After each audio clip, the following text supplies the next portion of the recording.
Halo guys, kembali lagi bersama saya Bagas Putra Pamungkas di acara podcast Jurnalis Nuansa. Oke bang, Siap. Bang Palah nih. Oke. Jadi sebelum kita mulai jauh bang, di podcast ini kita punya jargon nih bang. Jadi kalau Bagas bilang berkuterian pod, abang jawab berkomunikasi untuk terkoneksi. Boleh dong bang ya? Boleh, Kita siap, sapa-sapa siap. dulu teman-teman di rumah. Oke, berkuterian pod, berkomunikasi untuk terkoneksi. Mungkin bisa perkenalan dulu bang sama teman-teman yang ada di rumah. Baik, terima kasih Bagas ya. Ya. Bang Bagas dari Jurnalis Nuansa. Izin memperkenalkan diri. Perkenalkan, nama saya Muhammad Saripala dari jurusan Ilmu Hukum di Universitas Nusa semester 6 ya, berarti tahun 2020 ya. Terus saya asli dari Jampang Tengah, Pabuaran. Ada beberapa organisasi yang saat ini saya ikuti. Ya, yang pertama itu ada dari UKMK itu Menwa ya, dari Menwa. Terus yang kedua dari UKM Polibal. Nah, mungkin organisasi yang saya ikuti hanya dua itu gitu di Nusa Putra ini gitu. Seperti itu. Sebelum ngebahas organisasinya nih bang, boleh dijelasin dulu gak bang, kenapa sih abang memiliki ketertarikan atau ngejadiin dua UKM sama UKMK tadi itu sebagai pilihan? Oke. Kalau misalkan melihat dari organisasi Menwa yang saya ikuti, kebetulan dari semenjak saya SMP ya, sudah ada ketertarikan di bidang militer. Nah, di mana waktu saya SMP itu saya pernah ikut Paskibra, terus pramuka juga, lanjut ke SMA. Nah, di SMA ini memang benar-benar keinginan saya di militer ini sangat-sangat kuat ya gitulah. Salah satunya saya pernah mengikuti sebuah organisasi yang namanya itu ada Sakawira Kartika. Nah, itu kan identik dengan TNI kan. Kemiliteran. Kemiliteran. Terus ada juga Sakadirgantara yang dimana itu di bawah naungan TNI Angkatan Udara. Seperti itu. Nah, kenapa saya mengambil organisasi Menwa di kampus ini? Karena istilahnya sudah menjalur lah gitu. Dari dulu saya sudah identik dengan kenalan saya di militer gitu. Makanya saya mengambil untuk menjadi mencari wawasan lebih dalam lagi di bidang militer ini gitu. Jadi melanjutkan minat dan bakat abang dari awal seperti gitu bang. itu. Nah, untuk yang kedua mungkin Polibal ya, mengenai UKM ini karena saya suka berolahraga gitu ya. Saya suka berolahraga meskipun saya di bidang futsal, badminton saya juga suka, namun saya lebih tertarik di bidang poli ini gitu. Karena selain dari olahraga UKM Poli ini telah banyak memberikan saya wawasan yang luas gitu, dari pertemanan, terus dari relasi juga gitu kan dari UKM ini. Nah, makanya dari itu saya ikutlah di organisasi UKM Polibal ini, seperti itu. Kalau tadi di Menwa kan abang udah punya pengalaman bang ya, sebelumnya ada dasar yang ngedorong abang buat ngelanjutin minat dan bakat abang di kampus gitu. Kalau di Poli sendiri apa emang suka dari kecil atau ketemu di Nusa Putra gimana? Oke, untuk Poli kebetulan SMP saya ikutan Poli juga, namun pas SMA saya berhenti gak ikut Poli. Nah, lanjut lagi sekarang kuliah gitu. Saya pengen di kuliah ini ya udahlah perbanyak olahraga lagi gitu kan, kembali lagi di Poli ini gitu, seperti itu. Keren. Kalau boleh tahu nih bang mengenai organisasi Polinya kan, selain tim Polibal di Nusa Putra, Polibal juga di sini berdiri sebagai organisasi betul bang. Berarti ada struktur kepanitiaannya atau struktur kepengurusannya. Benar. Kalau boleh tahu, abang sebagai apa sih bang di UKM Poli itu? Kalau misalkan berbicara tentang UKM Poli, kebetulan tahun ini saya menjabat sebagai ketua umum Polibal gitu. Seperti itu. Boleh diceritain dulu gak bang, kenapa sih historinya gitu bisa tiba-tiba atau direncanakan atau secara ketiba-tibaan kah gitu bang? Kan soalnya tadi UKM Poli yang abang ikut itu pernah mengalami penurunan bang ya, minatnya di SMA gitu, tapi pas kuliah tiba-tiba ada keinginan buat jadi ketua umum gitu. Menarik nih bang. Ya, memang kalau bisa berbicara zaman SMA dulu, bukan berarti saya tidak tertarik ke bidang Poli ini ya. Namun sedikit dikurangi lah gitu kan, karena pas waktu itu saya lebih asik di organisasi. Nah, jadi kurang di olahraga. Nah, terus lanjut lagi sekarang kuliah, kebetulan izin menyampaikan sebuah sejarah dulu nih ya. Boleh Bang. Oke, saya sampaikan sejarah kapan berdirinya UKM Volleyball ini. Boleh. Oke.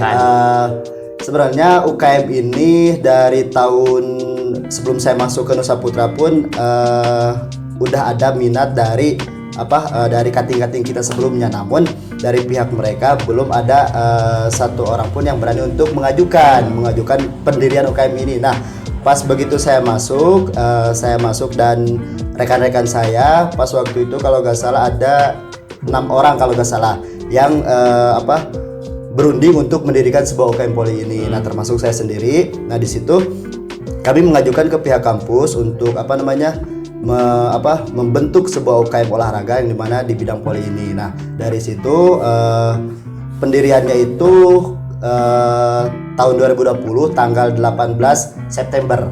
Nah, itu untuk disahkannya atau didirikannya UKM Volleyball ini gitu. Nah, berbicara tentang itu, terus mungkin kalau misalkan berbicara tentang sekarang mungkin udah 3 tahun ya. Udah 3 tahun lebih lah gitu kan UKM ini berdiri. Ketertarikan menjadi seorang ketua umum, saya tidak pernah berpikir gitu ya. Saya tidak pernah berpikir untuk menjadi seorang ketua umum gitu kan. Karena saya orangnya lebih suka di lapangan ya dibanding menjadi seorang pemimpin gitu ya. Entah kenapa dari pihak UKM itu sendiri, karena kebetulan pas kita pemilihan itu tidak tidak secara pemilihan, namun dengan cara secara ditunjuk gitu, seperti itu untuk pemilihan di UKM ini, karena memang masih awam dalam segi administratif ya gitu kan, organisasi poli ini. Jadi masih dengan cara ditunjuk seperti itu untuk menjadi seorang ketua umum. Nah, di situ saya mau tidak mau ya ini sebuah tanggung jawab bagi saya, bagaimanapun caranya, meskipun secara ditunjuk ya saya harus menjalankan menjadi seorang ketua umum gitu, seperti itu. Sorry nih Bang, Bagas potong ya. Tadi siap. ada ketertarikan Bang dari Bagas ngedenger sejarah UKM Poli. Kan Abang berarti sebagai pelaku sejarahnya juga Bang ya. Di tahun 2020 tadi ada jumlah kuantitas orang yang kesebutin jumlahnya 6 orang Bang gitu. Iya. Satu tim Poli doang berarti Bang ya kalau di Poli gitu. Iya, kalau misalnya lihat di Poli itu satu tim itu yang merumuskan. Namun sayang sekali gitu kan, dari ke-6 itu yang masih menetap sampai sekarang itu hanya tinggal saya. Tinggal saya sendiri gitu.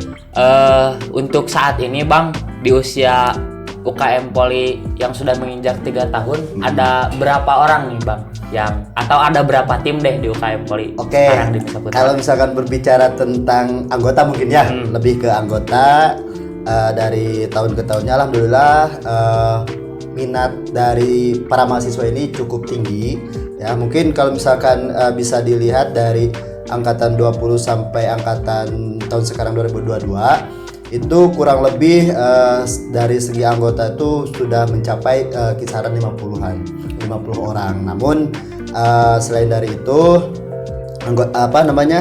ya tidak sedikit lah gitu kan anggota-anggota yang hanya mungkin pas ketika pelatihan itu tidak semuanya hadir gitu. Seperti itu. Mungkin adalah sekitar, kalau misalkan dilihat dari yang aktif itu ada sekitar 30 orang yang aktif gitu, seperti itu.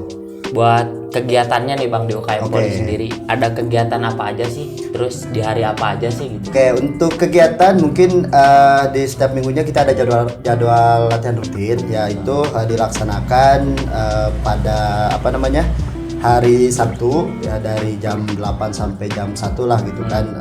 Terus untuk lokasinya itu kita karena dari lapangan kampus tidak memadai gitu kan, kita menyewa gor yang ada di daerah dekat Gunung Sunda. Nah, untuk lokasinya di situ, nama gornya itu Gor Ciroyom. Nah, untuk tempatnya itu mungkin itu mengenai tentang anggota. Terus dan kegiatannya mungkin selain dari kegiatan latihan rutin, kita pun ada kegiatan-kegiatan yang lain seperti Latgab, latihan gabungan bersama kampus-kampus lain yang ada di Sukabumi gitu. Kemarin kita telah melaksanakan latihan gabungan dengan kampus Muhammadiyah UMI, Ya. terus sama STI PGRI. Nah, kedepannya pun kita masih banyak target gitu yang belum kita capai dengan kampus-kampus lain yang ada di Sukabumi. Nah, terus selain dari latihan Latkab itu, kita pun sering mengikuti kegiatan-kegiatan di luar seperti turnamen. Kita sering ikut dalam kegiatan-kegiatan tersebut gitu, dalam turnamen-turnamen tersebut gitu. Seperti itu. Jadi emang udah ada program yang sifatnya rutin Bang ya Siap, di ya. UKM Poli. Nah. Kalau tadi kan disampaikan ada latihan rutinnya, latihan Ya, fisiknya juga, ya, berarti Bang ya seperti ada itu. latihan gabungannya Ya. juga. Tadi kan Abang bilang latihannya tuh lokasinya nggak di kampus Bang ya. Iya. Buat teman-teman mungkin Bang ya banyak yang nggak tahu gitu Oke. Bang. Karena lokasinya gak di kampus jadi jarang kelihatan. Iya. Ada waktu-waktu tertentu gak sih Bang rekrutmennya gitu di UKM Poli atau bebas mau kapan aja gabung ke UKM Poli juga bisa? Oke, untuk rekrutmen berarti ya. Nah, untuk rekrutmen kita tidak sembarang untuk memasukkan orang juga gitu kan. Ya istilahnya kita pun ada waktu-waktu tertentu kayak misalkan mungkin untuk tahun sekarang kita membuka open recruitment itu nanti setelah ada mahasiswa baru seperti itu. Jadi waktu penerimaan maba Iya, ada kita rekrutmen lagi gitu, membuka open recruitment juga gitu seperti itu. Kalau tim nih Bang, Oke. kan tadi kuantitasnya udah banyak Bang ya. Oke. Timnya itu udah ada bagian-bagiannya apa setiap orang bebas gitu Bang? Oke. Gimana? Pengennya berarti gimana pengennya Ya. berarti. Oke, untuk untuk tim ya bisa dibilang kita masih ya kasarnya kalau bahasa Sundanya masih acak-adut gitu ya. Masih acak-adut, maksudnya acak-adut tuh kita masih belum di posisinya kita masing-masing. Ketika ada turnamen kita baru membentuk gini gitu kan. Terus ketika ada kegiatan-kegiatan lain kita baru membentuk gitu, karena yaitu kita masih banyak PR di UKM ini, masih perlu untuk memperbaiki gitu dalam segi administrasi, terus dalam segi keanggotaannya juga gitu kan. Mungkin seperti itu. Jadi untuk tim itu kita masih membentuk secara dadakan lah istilahnya seperti itu. Gitu. Jadi latihan bareng-bareng mungkin Iya, Bang ya, latihan semua bareng-bareng gitu seperti itu. di 1 minggu sekali tadi. Seperti itu. Nah, ngomongin Poli nih Bang, Oke. di momen kali ini kan lagi ada SEA Games nih Bang. Oke, siap. Terlibatannya sama tim volleyball Indonesia Iya. yang berhasil dapat medali emas gitu Bang. Iya. Pandangan Abang nih Bang sebelum Oke. kita ngebahas jauh ke sana sama tim volleyball Indonesia kayak gimana?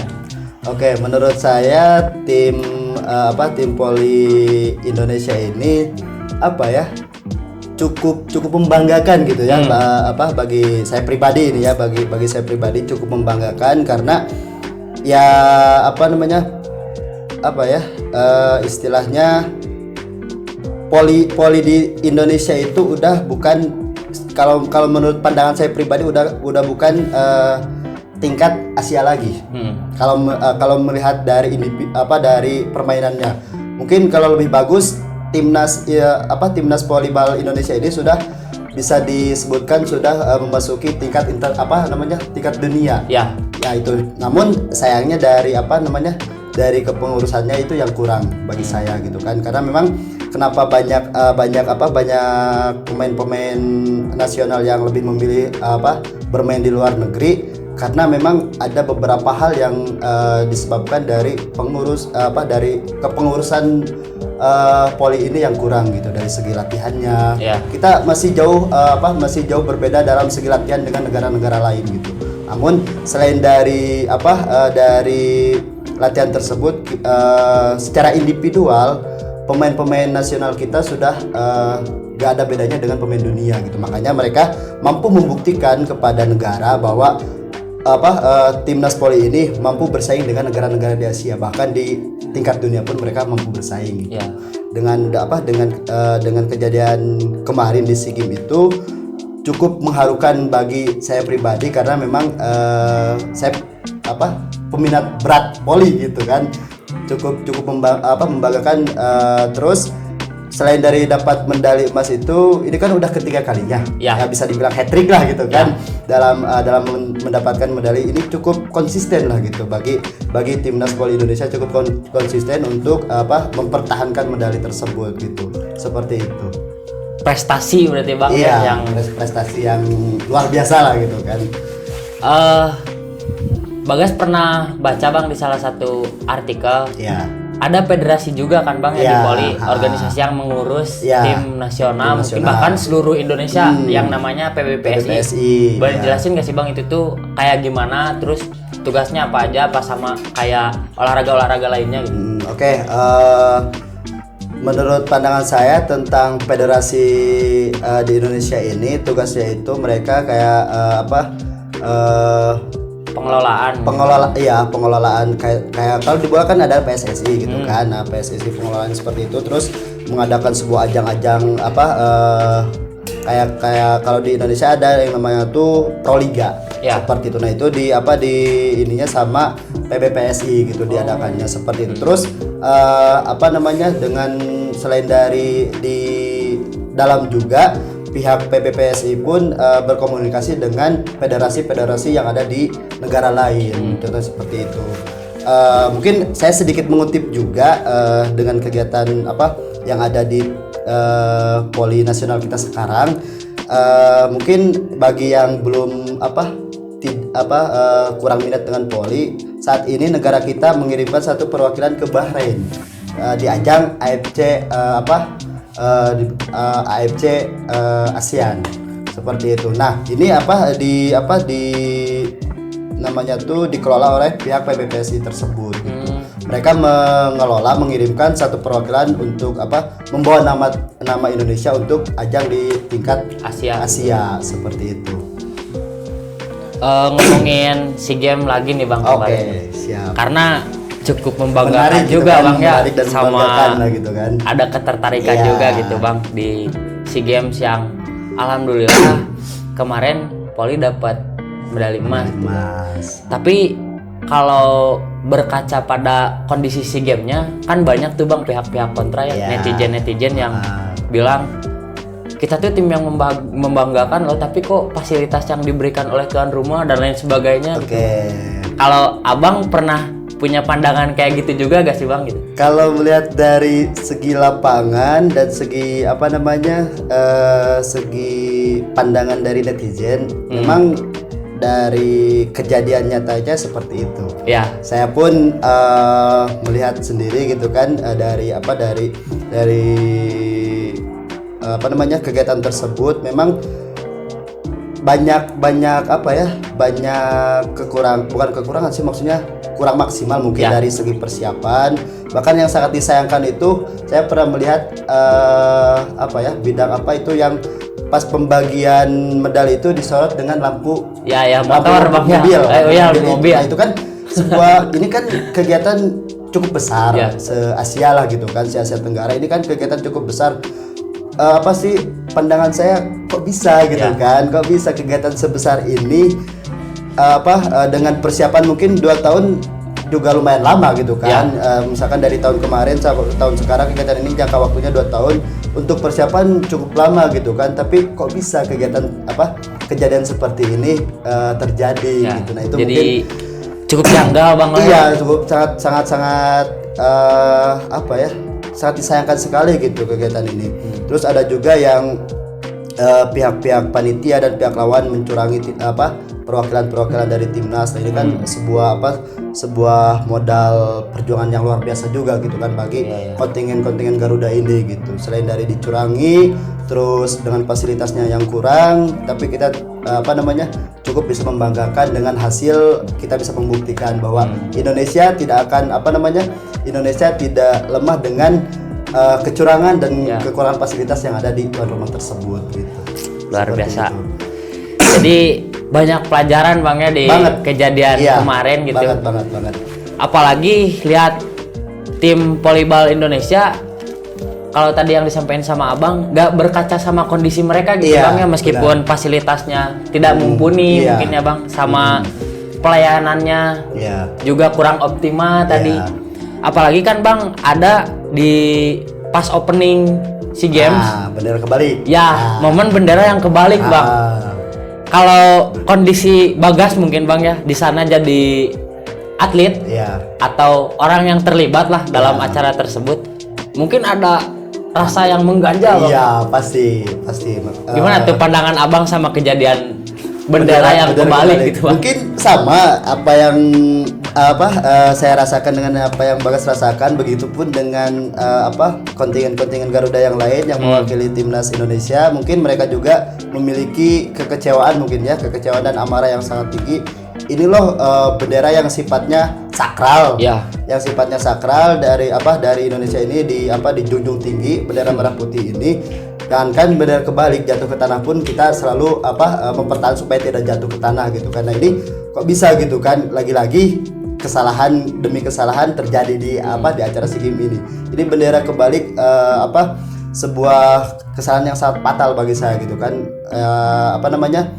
Bendera merah putih kan bukan hanya kita aja yang pakai, bahkan ada dari Polandia pun warnanya sama. Ya, namun yang membedakan itu yang putihnya di atas gitu. Ya, posisi posisi. Kalau misalnya kita melihat itu yang kemarin kejadian itu, lah kok ini bendera Polandia, bukan bendera negara kita gitu kan. Padahal Polandia nggak masuk ke SEA Games tersebut gitu. Nah, itu sebuah sangat disayangkan lah gitu kan. Mungkin jiwa saya ketika melihat kejadian seperti itu, rasanya pengen langsung turun terjun ke acara tersebut untuk mengacaukan, tapi ya bukan langkah yang bagus juga gitu kan. Ya mungkin karena kemarin juga ada pengakuan dari pihak panitia juga, katanya kesalahan lah mungkin gitu kan, entah itu benar atau tidak, ya kita cukup menghargai aja lah gitu kan, meskipun kecewa juga gitu kan. Udah ada klarifikasi juga berarti Bang dari pihak panitia juga itu kesalahannya. Ya udahlah gitu kan, dari pihak timnas pun tidak mempermasalahkan, namun ya kekecewaan tetap ada gitu kan, seperti itu. Dengan momen tersebut kan, kalau kembali lagi tadi Bagas posisiin diri sebagai orang yang ada di sana atau orang yang terlibat pada acara SEA Games tersebut, pasti ada serangan mental Bang yang jatuh. Kalau lihat tim Poli kan nggak ada tuh Bang rasa-rasa yang kayak mereka tuh ngerasa gua dikecilkan atau mungkin dikesampingkan gitu Bang, dianggap remeh gitu. Iya, seperti itu. Mungkin dari pandangan saya dari kejadian tersebut, saya misalkan memposisikan sebagai pemain dari Poli tersebut. Saya tidak melihat dari apa yang dilakukan oleh orang lain, tapi kita tetap fokus dalam kegiatan kita, dan dari kegiatan tersebut, dari bidang tersebut kita bisa membuktikan bahwa yang mereka kecilkan kita bisa menjadi besar gitu. Keren. Banyak pelajarannya juga berarti Bang di samping itu. Kan banyak juga nih orang yang bilang orang yang suka olahraga tuh biasanya akademisnya kurang gitu Bang atau mungkin olahraga hanya untuk kesehatan tapi sedikit memberikan pemahaman katanya Bang Padahal ketika kita dalami lagi, olahraga juga punya banyak pelajaran Bang. Iya, justru itu. Makanya kalau saya pribadi jujur selama sekolah dari SD sampai mungkin sampai sekarang kuliah, saya bisa kebilang tidak termasuk orang yang sangat pintar. Jujur, pas waktu SMA pun saya tidak pernah masuk dalam kategori 20 besar. Sama Bang. Iya, seperti itu maksudnya. Bukan untuk menjelek-jelekan diri kita sendiri, namun kita punya porsinya masing-masing gitu kan. Seperti itu. Kita tidak selamanya orang itu menjadi seorang yang pintar gitu kan. Kita punya kegiatan, kita punya porsi kita masing-masing. Kita bagusnya di bidang ini, kita jelek di bidang ini. Itu udah biasa gitu kan. Mungkin misalkan Bagas bagus di akademik misalkan, terus di bidang yang lain jelek. Itu kan namanya tuh sebuah kelebihan Bagas tersendiri gitu kan. Bagas di akademiknya bagus, di olahraganya jelek misalkan. Saya di bidang yang lainnya bagus, di akademik jelek gitu. Nah, itu kan sudah memasuki ini jalan kita gitu. Betul. Bukan untuk membanding-bandingkan. Jadi setiap orang punya potensi yang berbeda-beda gitu Bang. Iya, itu seperti itu. Nah, pelajaran yang bisa diambil tadi kalau ngelihat timnas Poli Bang, mereka berarti berhasil menemukan potensi sama berhasil juga fokus Bang Iya, di bidang mereka. Di bidang mereka itu. Gitu. Ya, meskipun kita mungkin yang lain tidak tahu gitu kan, dari perwakilan timnas itu mereka juga ada yang masih kuliah. Ya. Ya, ada yang masih kuliah. Oh, ada yang statusnya mahasiswa juga, Bang? Ada yang masih statusnya kuliah. Ya. Itu kalau misalkan yang lain mah pasti tahu lah gitu kan, yang namanya Farhan Halim itu. Ya. Nah, Farhan Halim itu dia masih kuliah di Pasundan, Bandung. Oh ya, Ya, Universitas Pasundan. Ya, Universitas Pasundan. Dia masih kuliah, tetapi karena minatnya di voli, ya bukan berarti dia juga meninggalkan pendidikan, tetapi itu juga dengan keberhasilan dia sebagai atlet, dia juga memberikan kebanggaan tersendiri ke kampus dia tersendiri gitu, seperti itu. Jadi itu punya jalan buat ngegapai prestasinya. Iya, gitu, itu Bang. seperti itu. Tidak hanya dalam segi pendidikannya saja gitu, seperti itu. Ini bisa jadi pesan yang sangat berharga mungkin, Bang, ya. Iya. Khususnya bagi kita nih, Bang. Di Universitas Nusa Putra kan ada UKM Poli juga nih. Iya. Dengan momen kemarin Indonesia dapat juara, ada rencana atau ada harapan gak sih, Bang, ke UKM Poli yang Abang kepalai? Oke. Mungkin harapan dan target kita pasti punya. Karena memang pada dasarnya kita pun ingin membuktikan, meskipun UKM kita baru, tapi kita mampu bersaing dengan kampus-kampus yang udah UKM Polinya udah jauh lah gitu kan dibanding kita gitu. Target kita untuk menjadi seorang juara pasti ada dari UKM kita tersendiri. Contohnya di dalam segi perlombaan antar kampus mungkin antar kampus. Nah, itu menjadi sebuah tugas penting bagi kita. Gimana caranya kita harus bisa membuktikan ke kampus juga gitu, bahwa kita pun mampu bersaing gitu, dan kita pun mampu menjadi seorang juara gitu. Meskipun dengan jangka waktu yang belum tentu kapan gitu terjadinya gitu. Seperti itu. Jadi ada motivasi yang tumbuh ketika lihat Indonesia juara kemarin, mungkin jadi dorongan. Nah, itu sebuah dorongan yang sangat sebuah motivasi yang sangat luar biasa lah gitu kan, bagi kita sebagai UKM Poli ini gitu. Yang lain juga bisa, masa kita nggak bisa gitu kan. Seperti itulah gitu kan. Keren, Bang. Iya. Kalau balik lagi ke UKM-nya nih, Bang. Oke, siap. Pengalaman UKM Polibal udah sampai mana sih, Bang, gitu? Oke. Untuk pengalaman kita mungkin sejauh ini selama 3 tahun ini, meskipun ranahnya kita belum keluar dari wilayah Sukabumi, tetapi selama ini kita alhamdulillah cukup bagus juga gitu kan. Bahkan kemarin tahun 2021 kalau nggak salah kita kedatangan tamu dari Jakarta. Kedatangan tamu dari Jakarta untuk melaksanakan latgab. Nah, itu kan sebuah kebanggaan juga gitu kan. Jauh-jauh dari Jakarta mereka datang ke Sukabumi untuk bermain dengan dengan kita gitu kan. Nah, itu kan dengan Nusa Putra, meskipun kita tidak main keluar gitu kan. Nah, ini kan sebuah kebanggaan juga gitu kan. Toh yang jauh juga mereka mau main bersama kita gitu kan.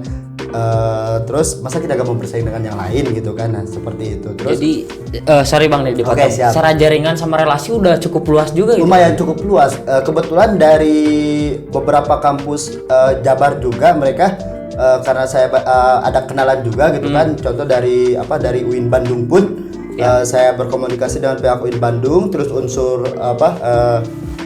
Cianjur. Cianjur mereka pengen sekali melaksanakan latgab bersama kita. Namun yang sangat disayangkan itu dari kitanya gitu. Itu yang sangat disayangkan, seperti dari fasilitas kita yang kurang memadai, terus kesiapan kita masih kurang gitu. Nah, itu sebuah PR penting lah bagi UKM kita gitu. Seperti itu. Jadi ada harapan-harapan yang ditanamkan setelah apalagi ngelihat momen Indonesia juara kemarin seperti ini. Nah, terus pengalaman yang sering membanggakan bagi kita, kebetulan pas nggak lama dari UKM ini berdiri, alhamdulillah kita sudah pernah mendapatkan juara 2 di kegiatan yang ada di Sukabumi. Kita mengikuti turnamen di bidang open ya. Open tuh maksudnya dalam segi umum lah gitu kan. Kita mengikuti kegiatan, terus di situ alhamdulillah kita mendapatkan juara 2 gitu, seperti itu. luar biasa Bang ya. Oke. Jadi usia tidak menutup kemungkinan Iya, seperti buat itu. kita bisa bersaing dengan organisasi Yang udah atau lama gitu kan. tim-tim yang udah jauh lebih dulu melangkah Iya, gitu. seperti itu. Keren. Gitu. Ada motivasi gak Bang buat teman-temannya atau orang-orang yang mungkin udah membersamai Abang gitu dari awal dari awal Abang ngebangun UKM Polybal gitu Bang. Oke, mungkin apa ya? Saya cuma ingin menyampaikan terima kasih kepada rekan-rekan yang sudah membersamai saya untuk mewujudkan sebuah UKM olahraga di kampus Nusa Putra ini. Itu sebuah keberhasilan yang sangat luar biasa. Terus dan mungkin saya sedikit menyampaikan juga ke anggota-anggota paruh saya, tetap semangat dalam berlatih karena bukan hanya tanding saja kita untuk melaksanakan latihan, tetapi sebelum tanding pun kita harus mempersiapkan agar kita bisa menjadi agar kita bisa menjadi yang terbaik dari yang baik gitu. Keren. Nah, begitu mungkin teman-teman ya, ada sedikit motivasi tadi dari obrolan yang udah kita obrolin. Siap, Bang ya. Dan ini juga perlu jadi catatan ya Bang, pastinya buat kampus sama buat mahasiswa juga, bahwa prestasi itu gak hanya di bidang akademik aja bisa dikejar. Iya, benar. Prestasi juga bisa kita dapetin di bidang yang sebenarnya kita minatin. Setiap orang punya potensi yang berbeda-beda. Iya, benar. Dan yang harus teman-teman lakukan mungkin bukan insecure ya Bang ya, atau benar, merasa malu. Ya kok bisa, kok gua gini-gini aja gitu Bang. Tapi upaya buat nyari potensinya mungkin Bang. Ya, itu seperti itu. Oke, sangat menarik ya, banyak pelajaran Bang yang bisa didapetin. Makasih banyak Bang. Siap. Udah mau hadir di podcast Jurnalis Nuansa. Mungkin cukup sekian dulu Bang ya obrolan kita kali ini. Kalau ada kesempatan sama ada waktu, Bagas cukup tertarik nih Bang sama obrolan-obrolan kayak gini. Siap. Kita bisa ketemu lagi Bang ya di lain waktu. Ketemu lagi, kan. Sekali lagi makasih banyak Bang udah nyempetin waktu buat hadir. Mungkin buat video kali ini sekian dulu teman-teman ya. Saya Bagas Putra Pamungkas pamit undur diri, dan saya Muhammad Saripala.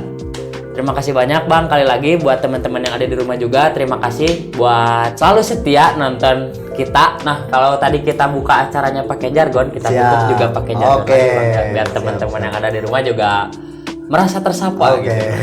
Masih ingat kan Bang jargonnya kalau Bagas bilang berkutarian pod, Abang jawab berkomunikasi untuk terkoneksi. Mantap. Kita coba Bang. Siap. Berkutarian pod, berkomunikasi untuk terkoneksi.